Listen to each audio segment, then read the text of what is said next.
And I'd just like to say real quickly, thank you, George and the Englishman, for all that they do for Culture Club. Always. And before we get started tonight, the patron saint of Culture Club, Sir Kenneth Clark. Always appropriate when we have these nights like tonight where we're dealing with ancient history, that we begin with a few of his solemn words, which I'm still working on my English accent, but and I hope all of you who are new to Culture Club, when we started 4 years ago, when we didn't have a speaker, we would just play one of Kenneth Clark's Civilization series specials, and we would get phone calls all the time, people saying, "Oh, Lord Kenneth Clark is going to be at Culture Club." He's been dead for 20 years. Poor Kenneth. Since those days, we've always tried to start Culture Club with trying to get us in the mood with a few of Mr. Clark's, Lord Clark's words. I believe that order is better than chaos, creation better than destruction. I prefer gentleness to violence, forgiveness to vendetta. On the whole, I think that knowledge is preferable to ignorance, and I am sure that human sympathy is more valuable than ideology. I believe that in spite of the recent triumphs of science, men haven't changed much in the last 2,000 years, and in consequence, we must still try to learn from history. History is ourselves, and that's what makes tonight's presentation so wonderful. We're about to get an incredible slice of history from Clare Fitzgerald, who is a doctoral candidate at Emory University studying ancient Egyptian art. Her dissertation work is on the inner rooms of 18th dynasty Theban tombs, with particular emphasis on scenes of funerary ritual. She has held positions at the Brooklyn Museum, the Lacrosse Carlos Museum, and the Museum of Fine Arts in Boston, and got her bachelor's degree from New York University. Without further ado, Claire, take it away. Thank you. Thank you very much. That was a very nice introduction, and your quote is particularly apt tonight. I'm sure you chose that purposely because you love the Egyptians so much, particularly because you brought up this issue of order versus chaos. And the Egyptians are very interested in that idea, and I'm actually going to sort of use that as a bit of a touchstone tonight, so we'll return again and again to that idea. So how serendipitous. So to begin, sorry, I'm having a little bit, there we go. To begin tonight, I'm going to talk about two wonderful shows that are in the area. We really are blessed to have them here. The Wonderful Things exhibition of the Carlos Museum, which brings us so many of Harry Burton's gorgeous photographs from the excavation of Tut's tomb in the years from about 1922 to about 1932. The Tut show itself, The Golden King and the Great Pharaohs, is vast and extremely rich. And for anyone who's been to Cairo, all the objects come from the Cairo Museum. And for anyone who's been there, seeing these objects is a treat because they are absolutely spectacular. They're the best of the best. But also, we are fortunate here in Atlanta to have them beautifully lit, beautifully conserved, and we're able to walk all the way around them, things that don't exactly happen in Cairo. So we're very lucky, and I encourage you to take advantage of it while it's here.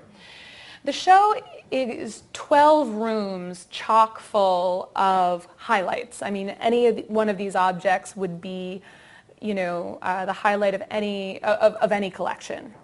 And so tonight, I'm going to sort of walk you through some of my favorite objects. And I'm going to move through them in the same way that the show is organized. The show is organized into about 7 thematic areas, and I'll move through those in the way that you would move through them in the galleries.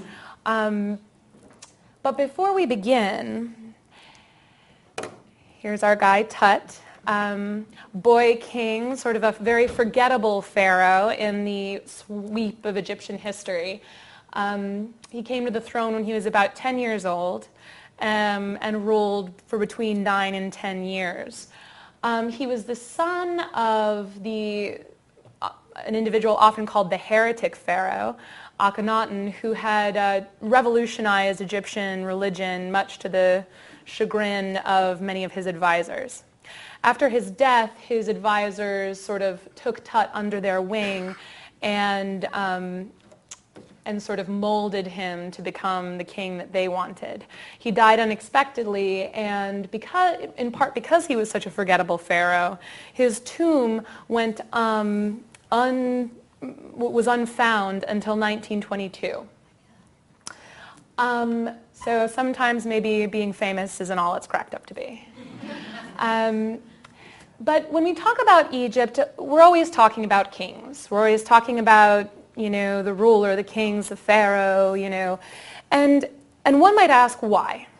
And there, I think, are two major reasons for this. And the first is really practical, and that is the very highest level of elite in ancient Egypt were the only ones who really were able to commission objects that most of us like looking at. Unless you're a really sort of geeky archaeologist, you probably are not really into looking at loom weights and, little sherds of undecorated pottery. So we prefer to look at royal things. But the second reason actually has a lot to do with Egyptian culture. And that is, the king in ancient Egypt, from the very beginning of what we consider Egyptian culture to be around the years 3000, 3200 BC, Egypt became a nation, or became a united state, based entirely on their very unique ideology of kingship. In Egyptian thought, the king was not only the temporal ruler, but the way in which he was responsible for order in the world.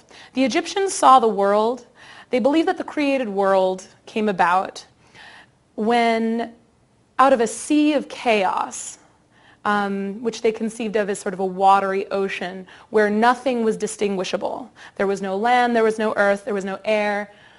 The Creator God starts to separate things out of this. He separates the earth and the sky and the sun and air and all sorts of things. But the major distinction that he makes, the Creator God the major distinction is chaos versus order. The created world is ordered, and outside of it is chaos that constantly pushes in on the created world, threatening to overcome it. The king was in charge of maintaining order. And this was not just sort of a heady theory. There was a real belief in this idea that if the king did not maintain order in this world by conquering his foes, by ruling Egypt justly, and also by placating the gods through gifts and building temples and all of that, that the world would actually become sort of awash. The Egyptians actually believed that the waters of chaos, the created world was sort of a globe in the middle, and the waters of chaos were pushing constantly down on it, and that when you looked up at the sky, you were actually looking at those waters, sort of a really quite immediate threat. So the king held a very important position in Egyptian society, and that's the other reason why we look at him when we're looking at ancient Egyptian culture. So I want to begin with some of the pharaohs of the Old and Middle Kingdom. The Old Kingdom lasts from about 3000 or 2500 BC right through until about 1900 BC, and then we start up with the Middle Kingdom and then the New Kingdom, which is our favorite, because that's what I do my work on. So it's about to be yours too. And first we have, here's a wonder, and I should mention, all of the objects that you're going to see in this PowerPoint are from the Tut Show. So these are all things that are currently here in Atlanta, or wonderful things. So here we have a calcite statue of King Khafre, who is an Old Kingdom king, one of the kings of the 4th dynasty, which we think of as the Pyramid Dynasty, the great pyramid builders. He's actually the builder of the 2nd pyramid at Giza and the Great Sphinx at Giza. And what I want to point out here is you know, when I tell people that I study ancient Egyptian art, everyone says, or at least a lot of my mom's friends say, well, why don't you study Greek art? You know, they do all that beautiful stuff with contrapposto, and the big thing that people always say is, you know, that the Greeks figured out how to create the human form. And to that, I would suggest someone looks a little bit closer at our Egyptian objects. Because when you look at an object like this object is now, what, about 5,000 years old. You can see by the modeling of the body here and you know, the rendering of the folds in the kilt, the Egyptians did not lack the technical expertise in order to create a human form. The reason why the Egyptians built objects like this that retain a sort of block-like form is because their idea of what a sculpture was different. The Egyptians have no word in their vocabulary that we can identify that refers to art or anything like art in our vocabulary. Objects, all objects that we consider to be art today were functional objects. Sculptures were functional objects.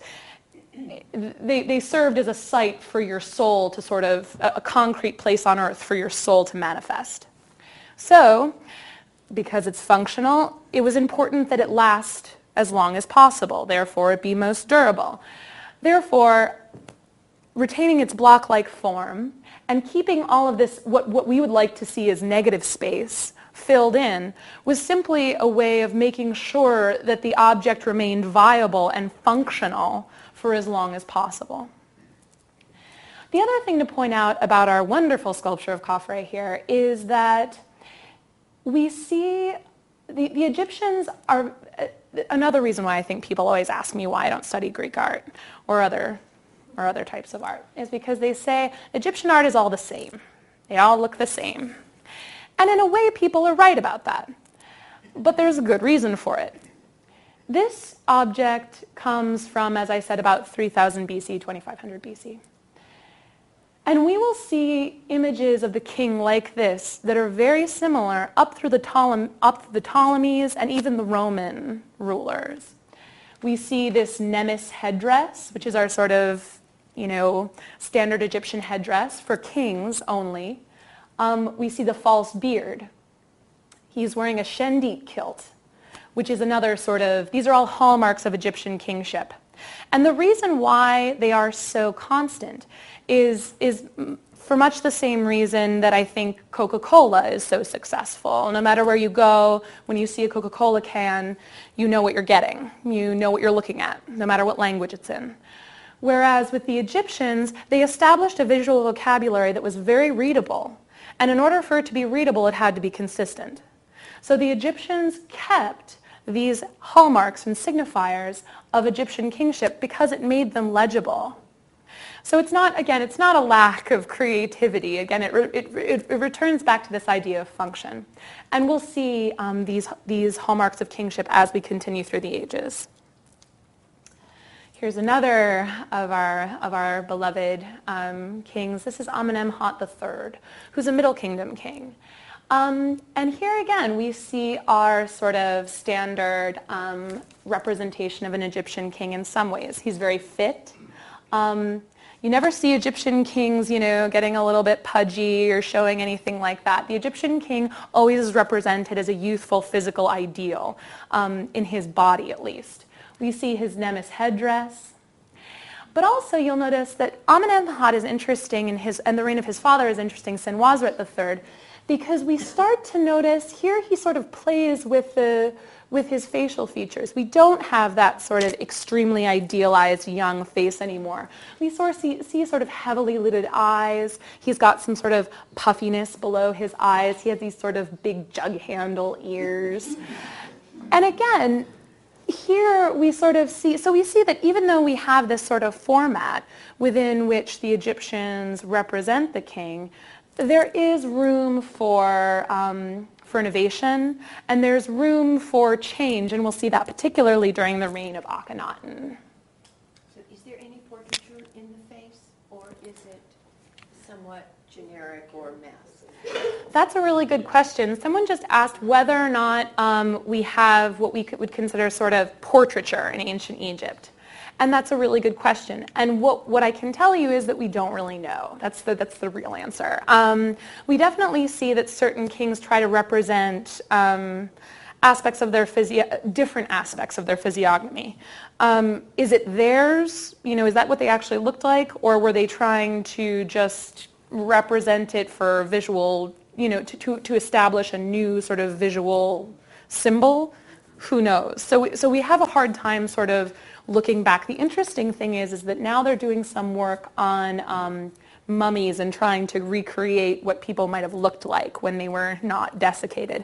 And but we haven't yet found whether or not there's a strong correlation between that. It doesn't seem that the Egyptians, especially because the king was such an emblematic figure, he was not he was, the individual was the office, and therefore the idea of sort of representing him as an individual might not have been as important as it was in, say, ancient Rome or something like that.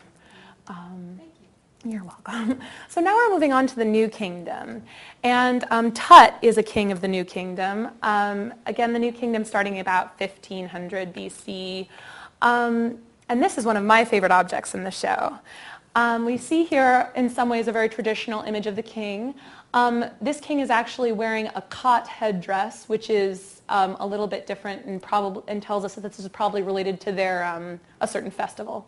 But we see here the false beard, the bare chest, and they are wearing a shendit kilt. The king is kneeling and offering a hieroglyph which reads Jed, or stability. And whenever you see the king kneeling, you know that they're kneeling to a god. The king kneels to nobody but the god. So here we have the king offering stability, order, to the gods. Now, this is a very traditional image of a king. However, this king is a woman. In ancient Egypt, the role of king was extremely male. There really wasn't any place in the ideology for a woman to become king. Hatshepsut is a very interesting king because she came to power sort of because her husband/brother died, leaving bear with me, since there are brother-sister marriages among the rulers, so a lot of our genealogy gets a little bit messy. But and the king's son by another wife, who was supposed to take the throne because he was male, was too young, so she became his regent. But instead of relinquishing the throne, she kept it and ruled for over 20 years. But because the role of king was so male, she had to represent herself as a man. So physically, we see her, without breasts, without any indications of her sex. And sometimes even we find in her text that she refers to herself with male pronouns. And a lot of people, when they first found Hatshepsut's sculptures, thought, she had some sort of gender confusion. There were all sorts of bizarre suggestions about what could be wrong here. But really, she was simply conforming to the established modes of representation of kings. What was interesting was that after her death, probably about 20 years after her death, her stepson/nephew, who was king, had all of her images destroyed in which she was represented as a male king.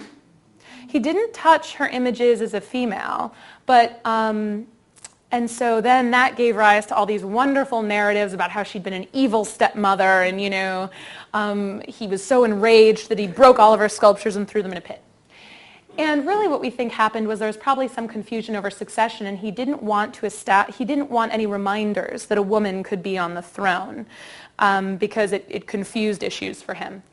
But the wonderful thing again is that because he destroyed all of her sculpture and dumped it in a pit, when we found it, we had all of it and ready to be put back together, which was an arduous task, but people have done it. And of course, some of you will remember Hatshepsut's gorgeous funerary temple at Deir el-Bahari, which was also reconstructed by a Polish team. So she's sort of a fascinating character in history.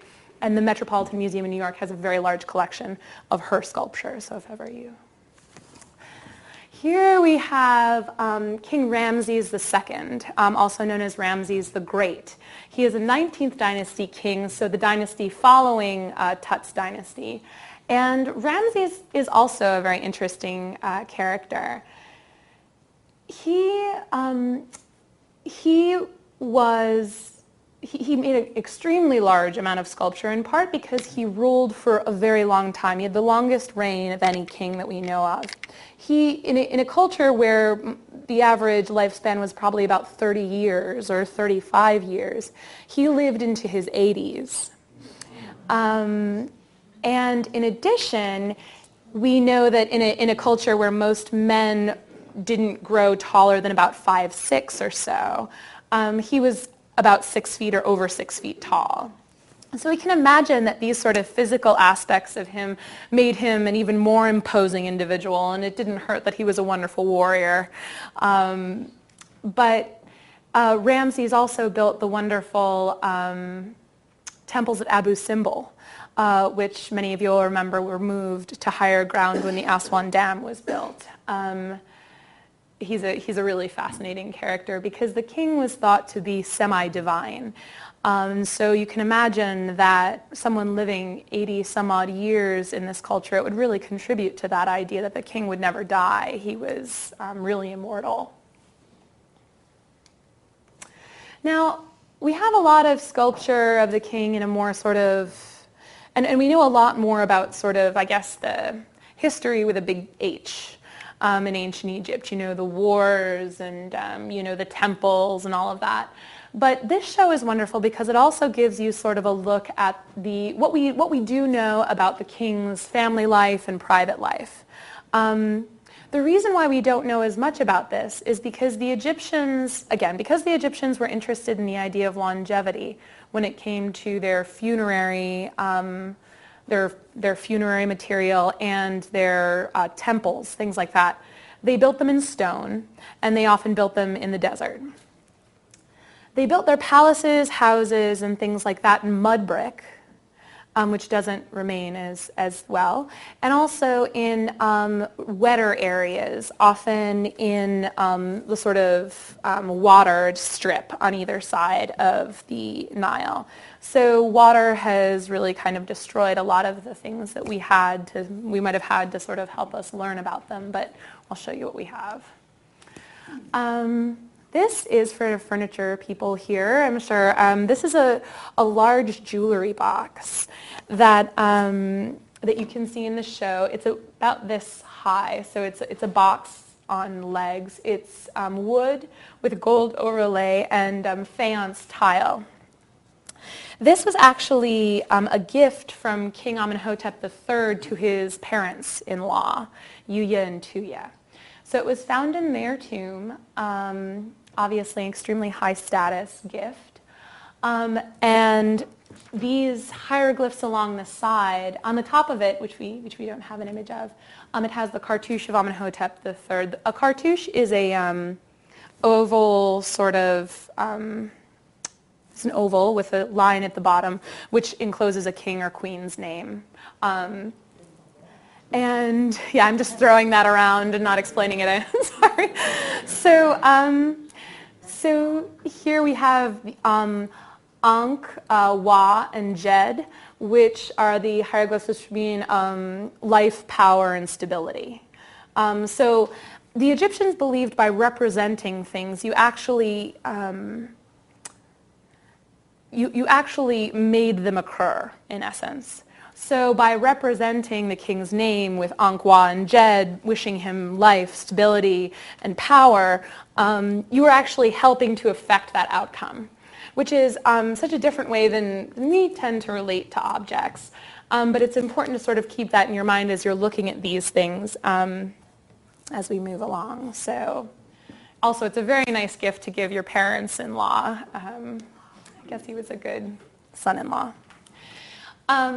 This is another object in the show. It's an inner coffin of a princess, or she may have been a queen, and her name was Meret Amun.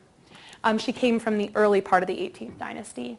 And this, actually, I'm pointing out to you because if you go to the show, You really have to get very, very close to it. And you can't see it here, but take my word for it. A lot of people walk by it, sort of say, oh yeah, wooden coffin. But if you look closely on it, you'll see that absolutely every part from here down is covered with very fine low relief of wings, the pattern of wings. So it has the long feathers and little short feathers.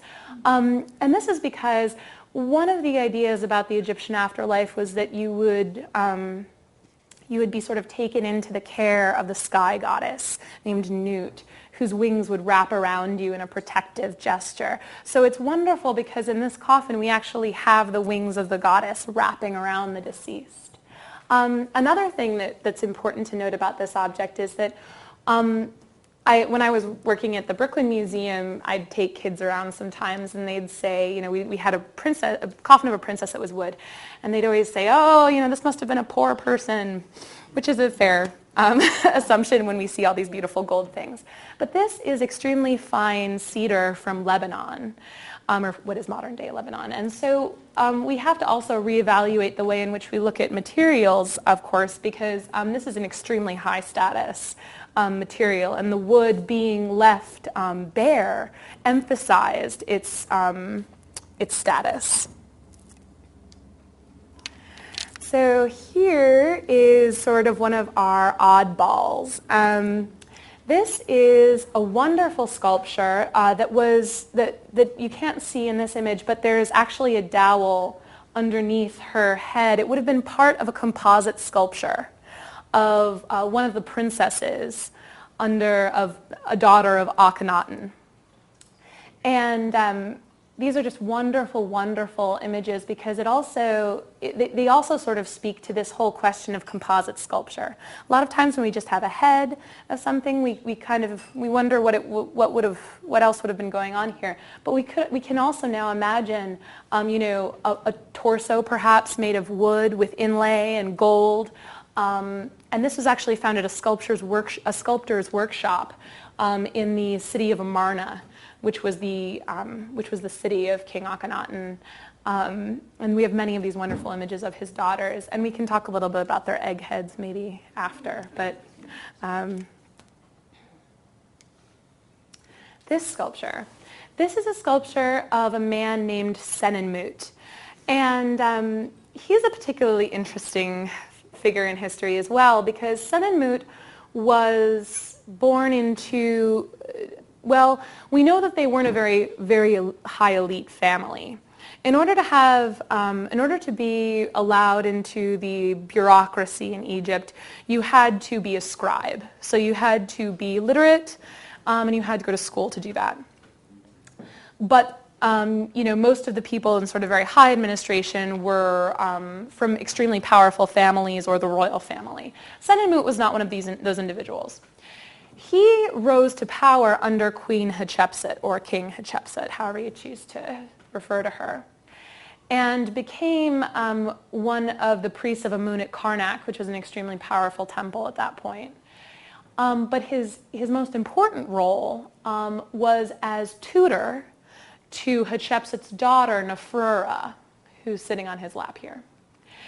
And he actually began this type of sculpture, which we often refer to as the tutor sculpture type, where we have an individual holding a child on their lap or clutching a child. And this would have been very shocking because Senenmut is a non-royal person, and we can see how large his hands are and how much they're foregrounded in the image. And he's making a very strong statement by saying, I not only have this closeness to the princess, but I'm actually touching her. I actually have physical contact with her. And that would have been a very sort of shocking thing to your average Egyptian viewer. Not that an average Egyptian viewer would probably get to see this. The other thing that's important to note about this is that we see Neferura represented in a way that the Egyptians sort of do children. Just like establishing a visual vocabulary for kingship, the Egyptians established a visual vocabulary for children. And we see them represented most often as nude, with a shaved head, with a side lock, which you can see just sort of coming down over here, either braided or as a ponytail. And they often put their fingers up to their mouths. And some people think that that's a convention that comes from, children sucking their thumb or, sucking on their fingers. The Pharaoh's court. The Egyptians were wonderful bureaucrats, and they had, we could only imagine that without the sort of communication that we enjoy today, being able to administer such a vast country and also all of your satellite territories was, demanded extremely organized bureaucrats. And the Pharaoh's court and people who were around him worked for him and not only for the honor of being close to the king, but also for gifts. So here we have a relief from the tomb of a man named Ai, who would later become king after Tut. He's one of Tut's advisors. And this actually, what we're missing here is, over here would be an image of the king Akhenaten gifting these things to Ai and his wife. And we can see they're already loaded down with a lot of gold shebiu collars. We can see they have taken care to show all of them. And that's one thing that's great about the Egyptians, is they have kind of a Baroque sensibility, and that more is more. So it's kind of fun.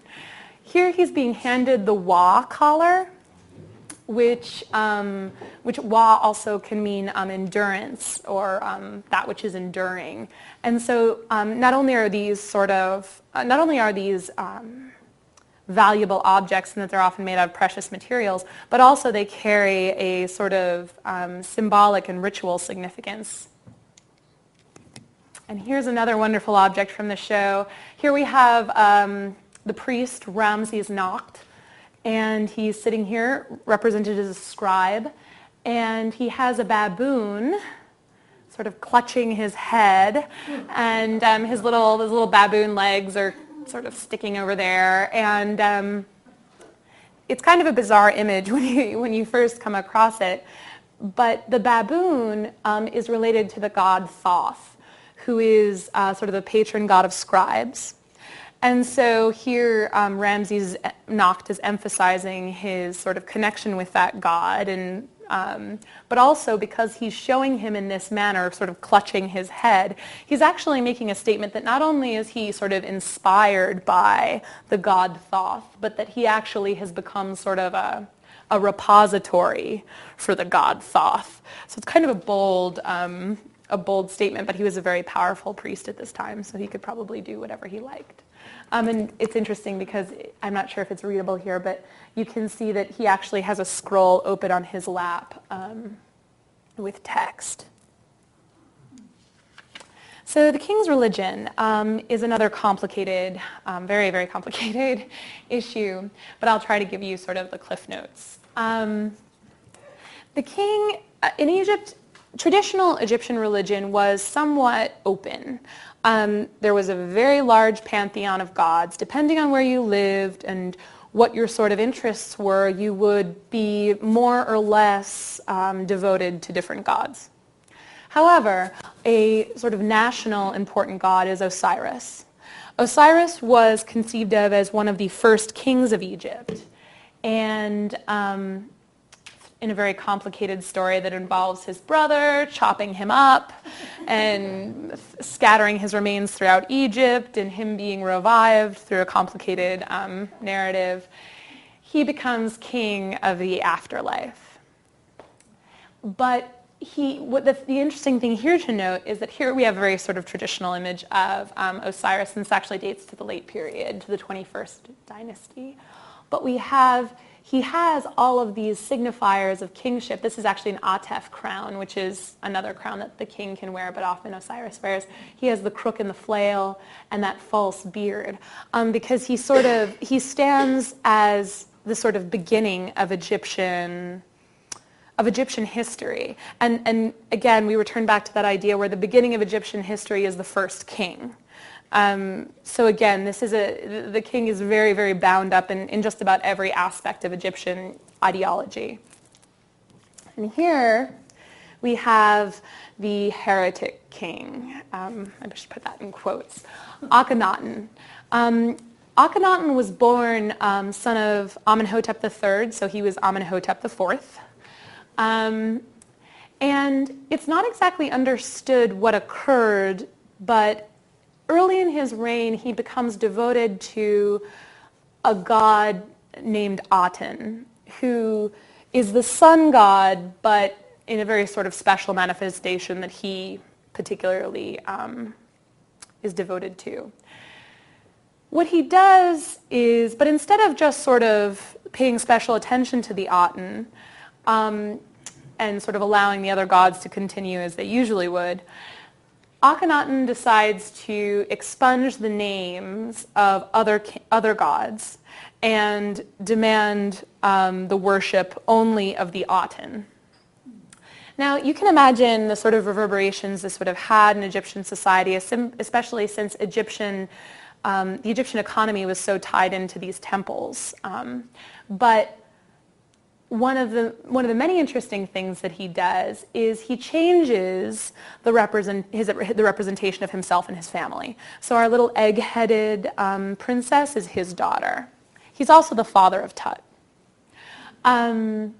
But you notice we see things have changed. He has extremely elongated features, and we can start to see here, it's a little hard to read, but he's represented almost with breasts. If this was a full sculpture, we only have half of it, you'd see that the lower part of his torso, he has very rounded hips and thighs. But again, these sort of bizarre almond eyes that are sort of pulled out to the side. And once again, after his reign ended, the Egyptian historians talked about it as when the gods left Egypt. And it was considered sort of a dark age, I guess, in their own history. So his successors, including his son Tut, had his images destroyed, which is why we have a lot of things in bits and pieces. So when these were found, in the early 1900s, this was another case where there were all sorts of fascinating, wonderful narratives about what was wrong with Akhenaten. He was diseased. He was, all sorts of wonderful things. There's a Philip Glass opera which just came to Atlanta that touches, I guess, on events in his life. I was not able to see it. But what you notice, though, still is that even in this sort of artistic revolution, he hasn't abandoned the traditional signifiers of kingship. He still wears his Nemes headdress with his cobra reyes on it. He still has his false beard, his crook and his flail. His shendit kilt remains intact. All of these things remain intact. It's just that his representation of his physiognomy and his body change. And what scholars are coming around to agree on now is that one of the sort of repercussions of becoming a monotheist and positioning himself as the only person who could access the god was that you had to make a multiplicity out of a singularity. So he wants to represent that within himself are all things needed for creation, male and female and everything. So he represents himself in this sort of androgynous fashion as a religious statement or an ideological statement about what his reign means. Next we return to our Colossus of Tut. So Tut is his son, and the thing that I just like to point out here is that even when Akhenaten dies and Tut comes to power, and Tut restores the names of the lost gods and returns to the old religion and returns mostly to the old representation of the king. We see, much more normal facial features here, what we consider normal in Egyptian, sort of more traditional representation. However, we do have some little holdovers from the Amarna period, and I just like to point this out.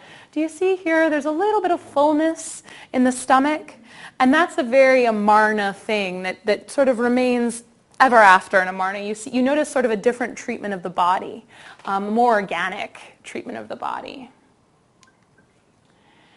And this actually is one of my favorite sculptures in the show, even though this is it's kind of hard to see. It's hard to really enjoy it in this image. This is an image of Ramses II, Ramses the Great again, kneeling. He's sort of crouching as he pushes a shrine toward the gods. But leave it to Ramses. He's just not being obsequious, because this is an image of Ra-Harakti and Amun-Ra, and himself as a god. So he sort of deifies himself and is offering to his deified self. But also it's wonderful. It's a wonderful sculpture. You see these great treatment of the toes as they push forward. So the gold of the pharaohs. In the show, we have a space for the gold of the pharaohs. This is not Tut stuff. These are objects that come from different tombs. And it's wonderful. They've done a wonderful job installing it, and I really encourage people to go. This is the gold funerary mask of King Susenes I. Susenes' burial is the only other royal burial that we know of that was found somewhat intact. Unfortunately, he was buried in Tanis in the delta, where the water table is high, and all of the organic materials in his burial were lost. But we did get his gold. So this is an absolutely star object. And the Egyptians often used these golden funerary masks, or covered their skin in gold, because in death, you sought to become one of the gods. You sought to become immortal and travel with the gods through the sky and become like the gods. And when the Egyptians describe their gods, they say, he had bones that were made out of silver, he had skin that was gold, his eyes were lapis lazuli. And so by representing yourself in these materials, you were again becoming a god in essence. So it's a wonderful, and we have the inlay, the glass and lapis inlay. Also, it's interesting in this image, we have his false beard, Nemes, but the false beards were tied on. And here we actually have, rendered in lapis lazuli, the string or the cord that would have held the beard on. So it's sort of everyone acknowledges the fiction. And this is the pectoral of Mereret, a Middle Kingdom princess. And it is probably about this big, and it would have sort of sat right here. And this is another object you absolutely have to see, because you cannot believe how fine the inlay and detail is on it. It is a gift, or it was a gift, from her brother, who may have also been her husband. Amenemhat III, who we saw with his sort of pouchy eyes, and actually it forms a sentence. It reads as a sentence, and you read it starting here with the cartouches. So here we have the cartouche, this oval with a little line at the bottom, and it says Senwosret III, her father. Great God, Lord of the two lands, smites or beats all foreigners, all foreign lands. So again, we have this, it's sort of propagandistic jewelry, but also it had a ritual function as actually helping to affect that outcome in essence. And these materials, the carnelian, the gold, and the lapis, had ritual significance. So now we come to the discovery of Tut's tomb. And this is actually, in and of itself, a fascinating episode. Howard Carter was an archaeologist who believed that there was another tomb in the Valley of the Kings, when basically everyone else sort of agreed that there was nothing else to be found in the Valley of the Kings. He convinced Lord Carnarvon to finance his dig there beginning in 1915 and set out looking for the tomb of Tut. After 6 seasons that were basically unsuccessful, Carnarvon said, I can't do this anymore. I'm not getting anything out of this. I just can't do it. And Howard Carter felt he was so close. He said, just give me one more season. I'll pay for it out of pocket. Just give me the concession from the government. And of course, 3 days later, they uncover the steps that lead down to the intact tomb of Tut. So, it's one of those great stories. This is an image of the passageway leading into, so here we are. Here are the 16 steps leading down from the floor of the Valley of the Kings. First doorway with seals intact. The tomb had been robbed in antiquity, but the robbers, at least once, probably at least twice even, but the robbers had been caught, the objects put back into the tomb, and the seals redone. So we have actual ancient seals here. I can't imagine what it must have been like to find this. So he cleared the area here, this passage, which was that last image that we saw. And then we have here, we're looking into the antechamber. We have the annex, the burial chamber, which actually was absolutely filled with the shrines and the coffins of Tut. You had to remove the shrines to get into the burial chamber. The burial chamber was also the only chamber that was decorated, and the treasury. So I'm just going to show you a couple little... So here is an image taken by Harry Burton. When Carter started looking at the tomb, we're very, very lucky that he was meticulous, and he documented everything. It actually took him 10 years to clear the tomb. And when he started doing it, he wrote in his diary, I tried to take images, it's not working out. And so he called up to the Theban tombs, where a team from the Met was working, and said, please send down Harry Burton, who was known to be a very good photographer and had a lot of experience photographing in tombs, which you can imagine due to the space constraints and the lighting is kind of a nightmare photograph-wise. So he came down and spent basically the rest of his time doing that. And here we have our one view in. We've got 4 of the 6 chariots that are dismantled, but in here, and actually I like in here too because we have, this is a little, it's actually the torso, it's a sculpture that is the torso, just down to the torso of the king, sort of peeking out in there. And because Tut's tomb was intact, objects like this are absolutely unparalleled anywhere else in Egyptian art. We do not have parallels for a lot of these things because we never had an intact tomb before. Maybe we'll find one still, who knows. Here we have the wonderful coffinet. This is the canopic coffinet of Tut, and you can see this in the show. People come to the show a lot of times and they expect to see the coffin of Tut, the full coffin. And we don't have that, but I have to tell you that I actually think in a lot of ways this object is more exciting. Because of how fine the work is on it. Although this is massively blown up, the object itself stands only about this tall. And this would have been where the stomach of Tut was wrapped up and put in, and then put in a canopic jar to sort of sit with his mummified body, because the Egyptians during embalming would remove those organs that sort of I guess made you spoil quickly, and your stomach was one of them. But this is basically a replica of his large coffin, just in tiny, tiny, wonderful detail. And there's also wonderful protective texts on the interior, and an image of the sky goddess Nut. Here we have 4 other little gems. Here are 4 amulets. During mummification, or high-class mummification, tons of tiny little amulets would have been wrapped in your bandages to protect different parts of your body. And here we'll recognize our Jed column, a papyrus plant, Anubis, our funerary god, and Horus. And again, these materials made the object more powerful.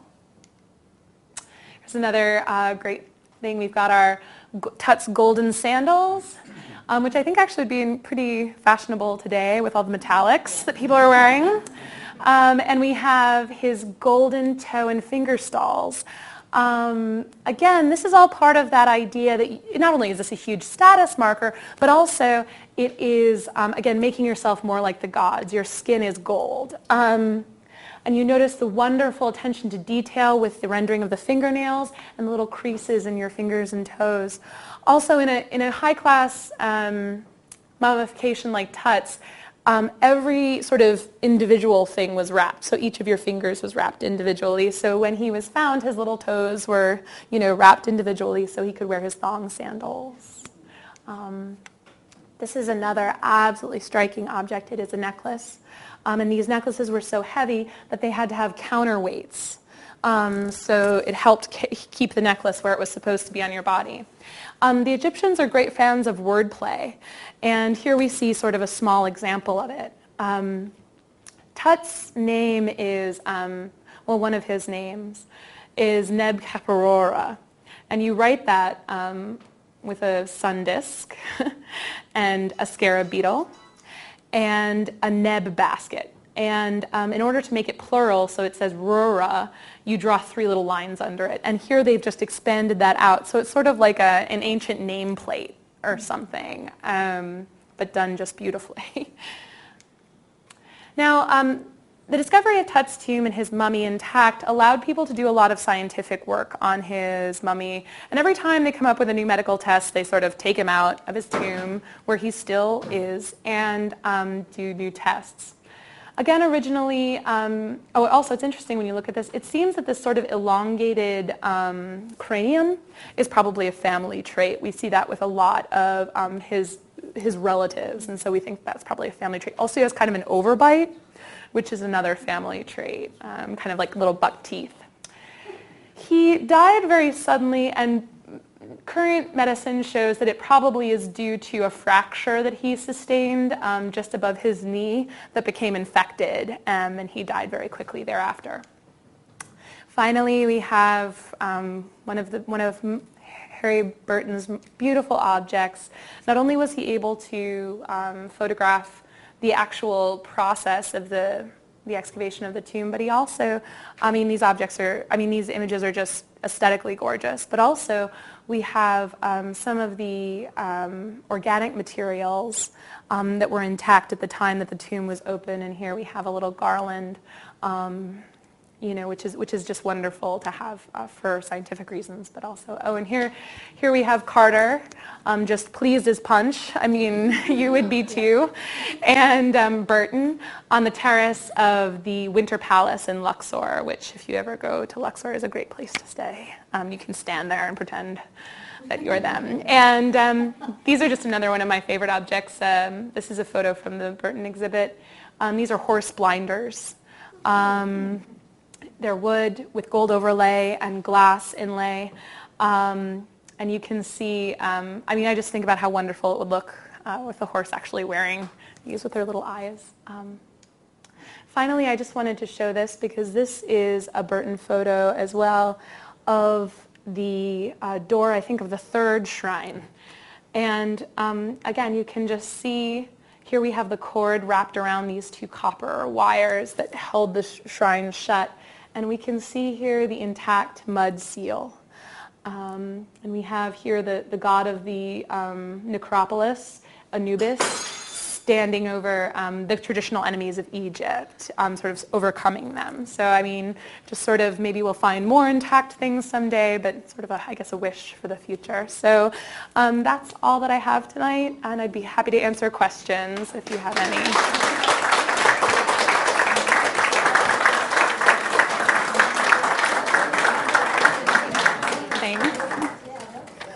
I think I went over time. Any questions for Claire? Please, Sue. In the case of the coffin, would that have been made long before he died, or would that have been made at the time he died? If it was, holding the contents of the stomach, it seems like it would take a long time to make that. Yeah, actually, this object, the coffinettes themselves were probably usurped from someone else. Because Tut died so suddenly, his tomb was not intended to be a royal tomb. He was actually interred in someone else's tomb that they just sort of threw together.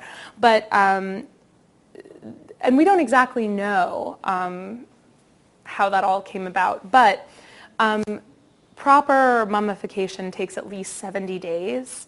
So you did have some lead time when someone died before their funeral had to begin.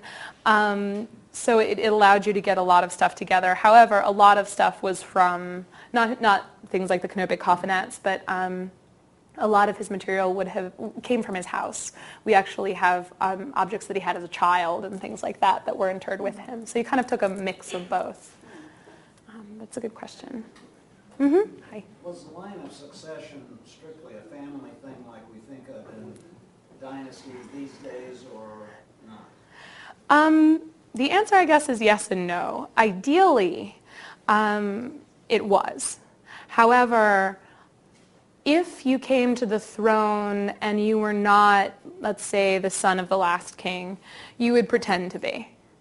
So it confuses issues a little bit because, once somebody comes to the throne, we haven't heard about them up until then, but then they say, I was the son of, ex-king, I was the son of his body. That's a very a common epithet to emphasize that I am actually descended from them. So there's sort of this, it's difficult for us to sort of separate the fiction from the reality. But ideally, yes, you moved from, and actually with the sort of new research that they're trying to do on mummies, where they're trying to extract, I guess, viable DNA from them in order to sort of understand, their family relationships. Maybe we'll have more information about that. But I guess that actually they're having trouble getting viable DNA from them. So it's a long answer to yeah? Have the scholars made any speculation what Ramses II's tomb would have been like? We have Ramses II's tomb. It was looted. All the other... Before it was looted.